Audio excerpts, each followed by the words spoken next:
رجب کا مہینہ شروع ہونے پر حضور اکرم صلی اللہ علیہ وسلم جو دعا مانگتے وہ یہ تھی، اللہم بارک لنا فی رجب و شعبان و بلغنا رمضان۔ اے اللہ رجب اور شعبان کے مہینے میں برکت دے اور رمضان تک اپنے کرم سے عافیت کے ساتھ مجھے پہنچا دے۔ ہمیں اتنا ہی دعا کا اہتمام کرنا چاہیے۔ باقی ہر ماہ کے چاند دیکھنے کی جو دعا ہے وہ دعا پڑھنی چاہیے، دعا مانگنی چاہیے، لیکن مبارکبادیں دینا، من گھڑت روایات پیش کرنا، اس سے بہت زیادہ احتیاط کی ضرورت ہے۔ اب لوگ کبھی رجب کی مبارک دے رہے ہیں، کبھی شعبان کی مبارک دے رہے ہیں، کبھی جمعے کی مبارک دے رہے ہیں، یہ عادات بنتی جا رہی ہیں۔ اس کا آپ لوگ بہت زیادہ خیال کریں۔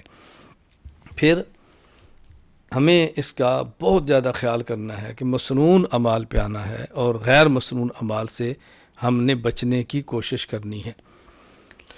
ابھی 2-3 دن قبل ایک خاتون مجھ سے بیعت ہیں، انہوں نے میرے پاس ایک بیان کسی کا بھیجا آڈیو، اور سے یہ کہا کہ اس کے بارے میں آپ کیا کہتے ہیں۔ میں نے کہا یہ تو غیر مقلد ہے جس کا آپ نے مجھے بھیجا۔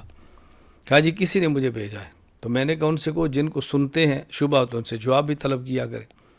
جب آپ کو ان سے رابطہ نہیں ہوتا تو آپ سنتی کیوں ہیں؟ ہمارے بیانات موجود ہیں، ہر موسم کے موجود ہیں، ہر حوالے سے ہدایات موجود ہیں، پھر بھی پتہ نہیں لوگوں کو کیوں چسکا ہے اس کو بھی سننا ہے اس کو بھی سننا ہے، پھر بعد میں پریشان بھی ہونا ہے۔